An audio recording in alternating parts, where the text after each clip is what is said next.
Hey, this is Jared of Cynautical. My podcast is on alternative health and wellness. I also touch on biohacking and a few other topics as well. My podcast is available on Spotify, iTunes, also on my YouTube as well too. Check it out, and I'll see you there. Hi listeners, I'm on the line with Lyndon Hepner, a 6A high school football coach in Oklahoma, a history teacher, and someone who represents that it's never too late to reach a fitness goal and change your relationship with food and exercise. You can follow Lyndon on Instagram at Lynn Hepner, LynHepner. So Lyndon, was there a specific event that triggered your lifestyle change? It was more a culmination of just like daily things, like clothes that wouldn't fit, and like go to the doctor and they'd say pre-diabetes, and never failed, go to a restaurant and, had to eat at a table because it couldn't fit in the booth. Okay. Just stuff like that. Was there a year that you started, or have you worked out on and off throughout your life and then you just kind of took off on a specific year, or?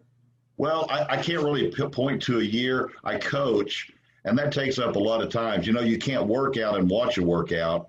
And when, 5:30, 6 o'clock in the evening, that I would come home because, had my kids. And so, and I'm not blaming anybody or the situation. It's just that I did not take the time for myself. And that's when there's kind of a steady but slow descent, and the scales started going up and the clothes started getting tighter and then got replaced and stuff like that. So I can't really point to a time, but 2016 is when I started going back to the gym, but it was, what I was used to and what I was comfortable with. So it took a couple of years to finally, admit that, okay, you don't know everything, you're going to have to change. And so 2018 is kind of when I point to when it took off. Something that I know is corny, but I believe this. Fear stands between you and your goals. And the fear of losing what I wanted in the moment was greater than what I wanted most. And so I had to face up to that and overcome that fear. And now I apply that all the time. Like, are you serious? Are you really going to do 1,000 reps a day? Won't that hurt?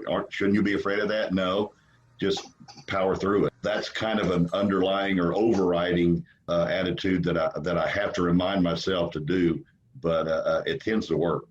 And that was part of the spark, or is that what keeps you going? I think that's more keeping me going, because I'm always looking for, I'm on Instagram and I'm seeing yours and I'm seeing others and I'm getting ideas and I'm stealing stuff. Because coaches are the biggest thieves ever.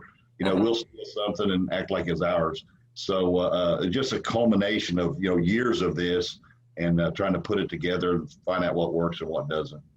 Yeah, because maintaining fitness isn't about one specific goal.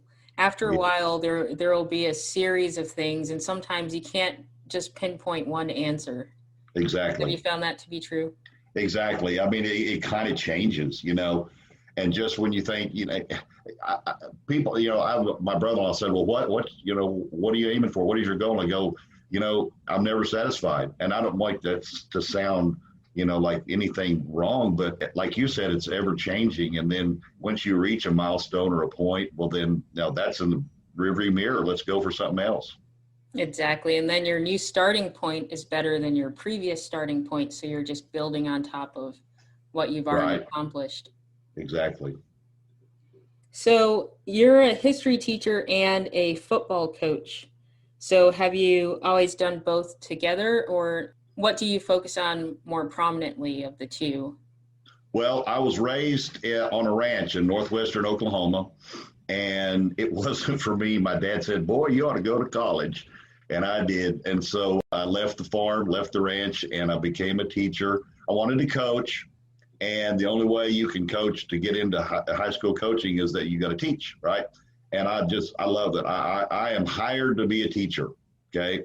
And extra duty pay is coaching. Now, what takes up more? The coaching part. But I love history. And so I've done both. To answer your question, I've done both, except for one season that I spent in Austria coaching American football there. All the other years have been combination history teacher and coach. Okay, so that's interesting. So you coached in Austria. How did that come about? Well, my son, who had coached at Southeastern Oklahoma State University as a grad assistant, we were at my daughter's PA graduation, like a meal before. She's a PA, and like the meal before we're going to go to the graduation, he just happened to mention that one of his former players wanted him to come to Germany and coach. And I said, they have football in Europe? And so I get on a website and some Skype meetings and some emails, and I'm going to Vienna to coach American football in the spring of 2011. And so that's kind of how it happened. Once in a lifetime opportunity.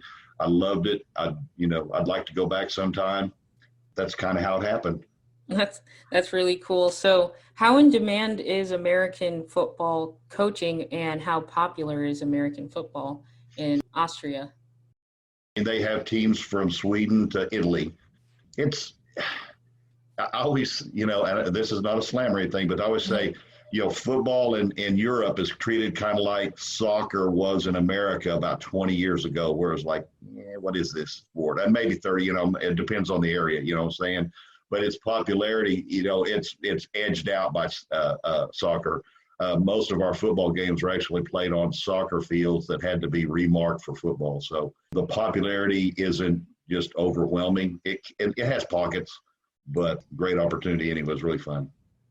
Yeah, that sounds awesome. And so in our previous conversation prior to this interview, you mentioned being a 6A football coach. Can you explain that to me? Sorry, I don't follow football. That's fine. There's like 130 some high schools that play football in Oklahoma. And forgive me if I don't have that number correct. I should know. But what they do is the biggest average daily membership schools, they take the top 32 largest as far as population schools, and that's 6A. And then they move down. The next 32 are 5A, and you see it just goes down like that. Now, some classes are bigger because, there's just, they can't just put 32 in every one. And it even goes down. There are two classes of 8-man football. Regular football is 11-man, and there are two classes of 8-man football. So 6A is the biggest schools that play in Oklahoma. Oh, okay. I've been at Mustang High School the last couple of years. It's an awesome school, awesome administrators, teachers, students. We've got a great football program. Coach Blankenship is our head coach. So I got to throw in the Go Broncos. All right. So were you a football player in your youth at all, or what specifically led you to that? And does any of your training somewhat mirror football strength training or any aspects of that type of training? Well, I was raised on a ranch, and I was riding horses all my youth, and then started watching football like in maybe 8, 10, 12 years old, and went out for football at Freedom High School in Freedom, Oklahoma. And so played there, 8-man football. It was a small school, so you did everything, played basketball, ran track, and then had an opportunity to go play football in D2 college, Cameron University in Lawton, Oklahoma, and then transferred to Northwestern Oklahoma State University in Alba and played college there. And so that's kind of been my sports background. As far as training, strength training, it's essential in football now. It wasn't when I was growing up in high school and almost in college, but now strength training is paramount in football and every sport. I will say that every sport. Basketball, I don't care, baseball, strength training, conditioning is something that you cannot do without, and be successful, in my opinion. Is that to develop power, flexibility, explosiveness, injury prevention. I mean, the list goes on, and you overcome obstacles. You know what I'm saying? You're not going to lift as much as you want every day, and so that failure provides feedback and dedication and perseverance. All of those things become important, in the development of athlete. So do you work out alone, or do you have a training partner or partners? Well, I mean, most of the time I'm alone at the gym. I mean, but I'm at a gym, and so, I ran into a guy that we trained sometimes. His name's Kevin Stemper.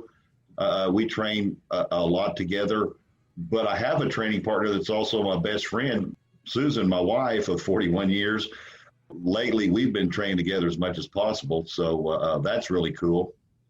Yeah, that'd be awesome to have a more permanent training partner, Right, such as your right. spouse. So do you both share the same training style or? She started out, she had knee replacement surgery. She had gone to the gym with me before, but then, work and everything had kind of kept her out of it. So she was motivated to get that knee back in workable, functional situation. And so she was going to the gym to do that. And then it wasn't long before she started adding like upper body stuff. And now she's got it broke down to where she does pushing one day, pulling one day, muscles, and then legs one day, along with our stretching. Sometimes I'm going, are you guys not done? Are you not done yet? Can we go? she's once she decides to do something, stand back because it's going to get done. So one thing in that too, with some people who aren't familiar with exercising regularly, they don't understand what the draw is. And so once you actually get started, then you start adding goals and it kind of has a way of growing on you. Exactly. It could be anything, and what I suggest, and this may be off track a little bit, but so you remember those goals. It's not a thing where it's vanity, but take a picture, take a picture at your worst, because I avoided cameras. It's hard to find, pictures of me, back in my 325-pound life. And so take pictures occasionally and look at the difference, or keep track of, like how far you run or what your lift is or something. Do something as milestones so you can keep, because there's going to be times where you get discouraged or feel like it's not going anywhere. Look back at where you've come from. Yeah, that's actually a really helpful tip, because one of the aspects of lifelong fitness or long-term fitness is you'll go through cycles. And sometimes you might think, oh, I have a little more extra body fat on me. And then if you look at your records, you might have had the same body fat a few years ago and you still push through it and you're just going through the same cycle again. And it's not something to feel discouraged by or to be afraid that you're suddenly putting on a lot of weight. I'm glad you mentioned that, because one of the things I felt like I was a slave to was a scale. And recently I've had like body fat analysis, and that's a lot better way of deciding what you're made of, literally. Yeah. Because your weight is everything you just ate or didn't eat, exactly. Or if you went to the bathroom or didn't, or humidity, or the scale's wrong. And and I know people that are slaves to it, like it makes or breaks their day,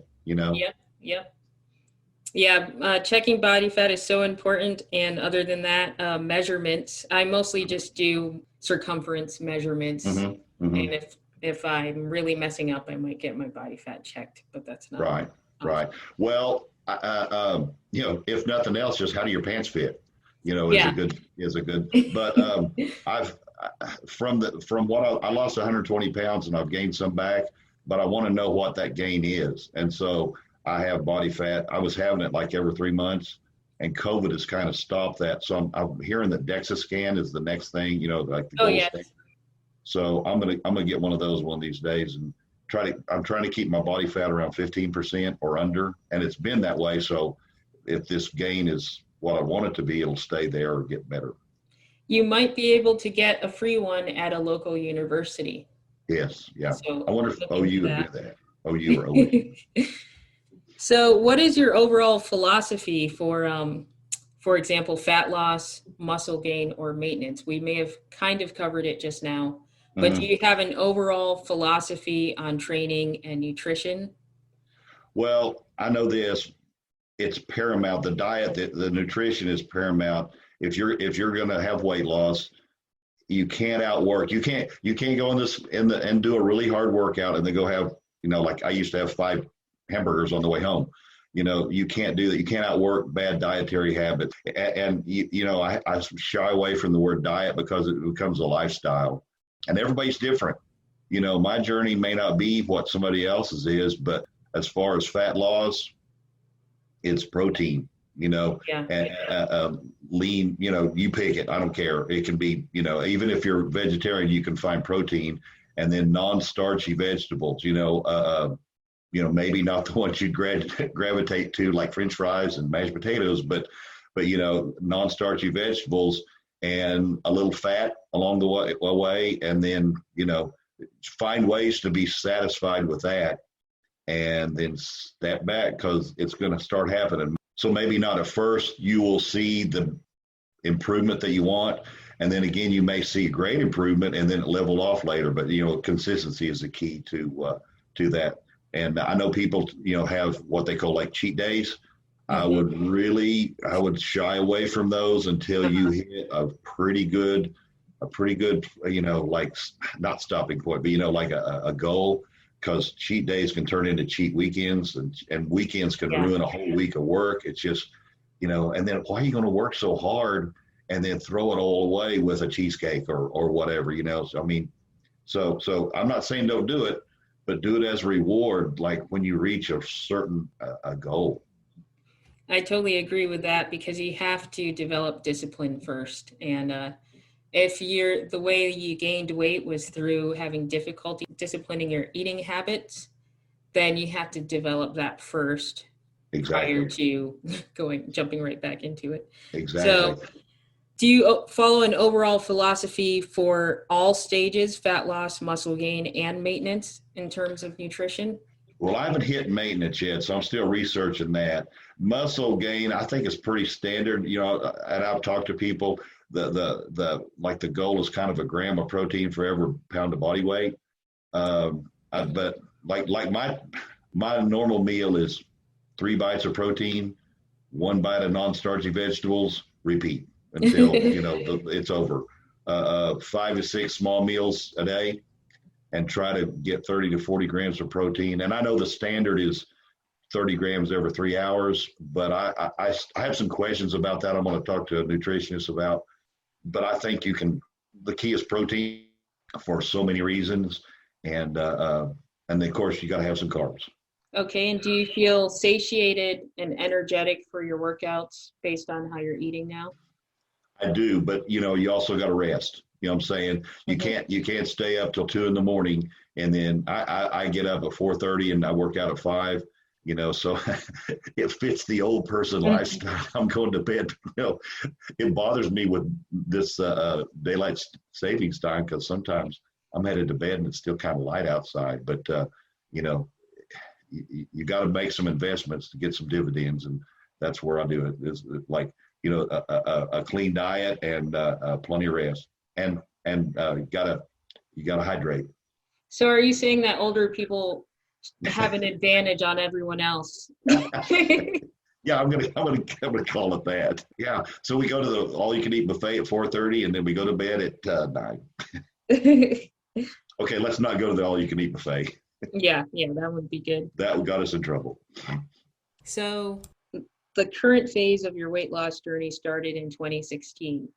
Mm-hmm. And yes. I don't think we covered it much, but you had weight loss surgery, correct? I did. Okay. I felt like I was killing myself and trying to do everything right, and it just wasn't working for a lot of different reasons. I considered it, and I ran it by my wife, and she was supportive, and so we did that. But before we get into it very far, just don't let anybody tell you it's the easy way out, because believe me, you better check into it first before you say that. I will give you one example, and I don't know if I should mention this show, but the Biggest Loser show, you've heard of that? One year they had 15 people that lost over 100 pounds. Of those 15 people, 14 gained it back. Guess what? The one that didn't gain it back had was weight loss surgery. Weight loss surgery. So and I know there's ways to cheat the gastric sleeve or the bypass too and gain weight, and so it is a tool. And I'm not going to argue with anybody, but because that might want to judge. But if I were, I would ask them, like, how do you paint the ceiling in your house? Do you get on a ladder, or do you just jump up using your own vertical jump to paint the ceiling? You use a tool, right? Well, the one I chose was that, and it's not, you can't reverse it. So it's part of me now. And it provided a great springboard by which then you can see some improvement. Yeah, and there's nothing wrong with, we support science in various ways, but it's funny how in some other ways people say, oh, that's cheating. Right, So, right. well, we're okay with supplements a lot of times, but not okay with surgery that can save your life in the long run. Yeah, literally. There's arguments both ways, but and I honestly, the people around me have never been anything but supportive. And I don't meant to sound bad, but I don't feel like everybody deserves to know. And so if sometimes people say, "Wow, how'd you?" I just say I ate more and I exercise. I mean, I ate less and exercise more. That's my standard answer. And then if they really are interested, then I'll go into it. But once you get me started, it's gonna be like a 2 or 3 hour explanation. So, you better not. In terms of weight loss surgery, since you mentioned how some people have had it but may not have been able to maintain the results, Right. is that the key as far as when people try to dismiss weight loss surgery? Is it really about maintaining the weight loss in the long run that makes it not a cop-out? Yeah, I haven't thought about that, but I think that would have to be a major consideration, is because I just refuse to think that I would go through this and then blow it, in a few years. That's like, if I'm afraid of something, that's going to be one thing, is that, I maintaining but I don't like the word maintaining as much as I like improving, what I'm saying? Even if it's just one little thing. Yeah. And so, at the end of this deal, I want it to be a success as I look back at it, and not like, oh, well, that was that period of time when, look at those pictures, what happened, that kind of thing. Yeah. Cool. Yeah, because you can compare it to when people get liposuction, for example, and they gain weight again, and then they say, oh, I thought it would stay off, when really you have to do the work to make sure it stays off. Right. Like I said, it's just a tool. You don't take a hammer to cut bread. You know what I'm saying? And so if you decide to use a certain tool, you got to use it the right way. Yeah. And it's only for that. It's not for the next job you have. You get some other tool to use then. Yeah, that makes sense. So based on your expectations for the weight loss surgery, how were the results and also the process of it? Was it a difficult process post-operation? And were you nervous prior to going into surgery? I'll start with the last part. I was not. I was ready. You know what I'm saying? We had scheduled it for spring break, and I was told that I'd be back to work, in 3 to 4 days.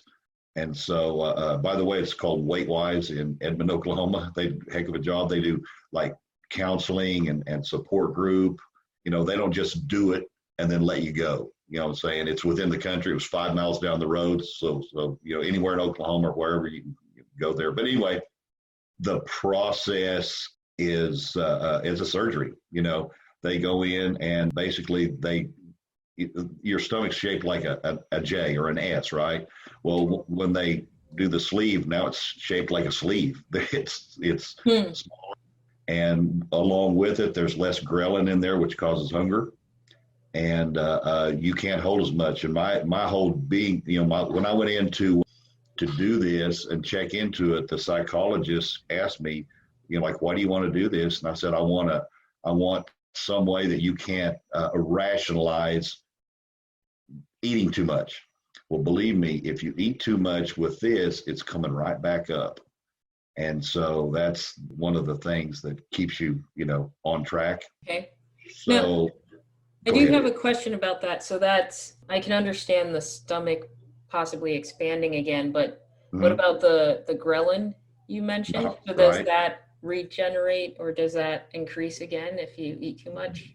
I was told that it takes about a year for your body to figure it out, and that's all they ever said to me. So I'm imagining it could.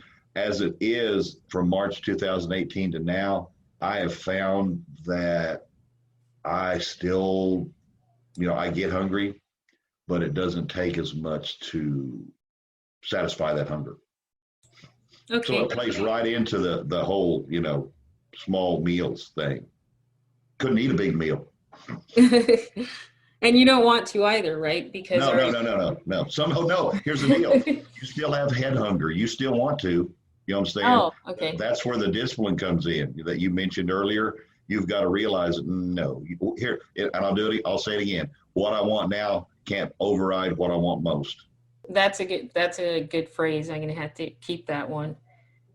Oh, and here's the deal. You asked that with the process. You got to go for a good while with just like a liquid diet afterwards, and then you go to a soft diet. Liquid diet. Have you ever done that? Ugh. No. And then a soft, and then a soft diet. Because you're there's surgery. Yeah. You can't break that loose, and so Exactly. there's about a 6-week period that you're transitioning back into regular food. And so, a typical day would be like some eggs, then a protein bar, then, tuna. You get the idea, just Sure. on down the way. So people who have seen your success now, do you actually train people outside of football? Have you ever been approached to train anyone? I do not train anyone. I go to the gym sometime and the coach in me wants to correct form or whatever, but I know people don't, they don't want somebody walking up to them and changing that. And so I guess my wife is about the only person that we work together. And I would say that she would probably say that I'm her trainer, but I've not ever actively, unless like if somebody comes up and wants to, then we can talk. But other than our sport, our football, then that's kind of been it. All right. One thing I want to mention about our training. Sure. Our football program has a strength and conditioning coach.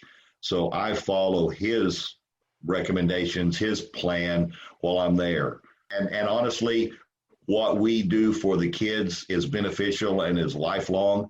But we focus on some movements that I don't do anymore. Okay. I don't do squats.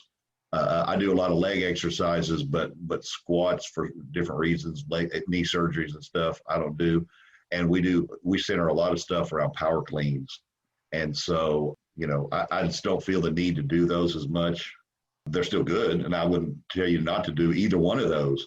But so what I do at school and work, although it's beneficial, I often don't do on my own training. And that's a good point, actually. So just having experience over the years of exercising, there are some exercises that you might eliminate, but not lose the results that you gained from doing those exercises when you switch to other exercises. Right. So do you find that you're at a disadvantage in any way because you don't do those powerlifting moves or squats? No, I don't feel like I'm at a disadvantage. I think that the squat, the deadlift, the power lift, the power clean, those things are what you can build a foundation with. And, you can do them at any age. I just, I've just kind of, for whatever reason, gone away from them. But every once in a while I will do a deadlift. I incorporate that on leg day some days. My shoulders and knees have kind of got to where squats are not, it's just harder to do. But hack squats, the leg machines, there's a lot of other ways to work legs and glutes that, you can still do. And you feel like you're still getting the results you want from those movements? I do, but maybe like a million other people, I have focused on my upper body so much, and so the legs have got to get caught up. So leg days are not skipped anymore. Yeah, I understand that. So going back just briefly to your weight loss surgery, did you have to worry about skin removal or anything like that? The skin doesn't snap back.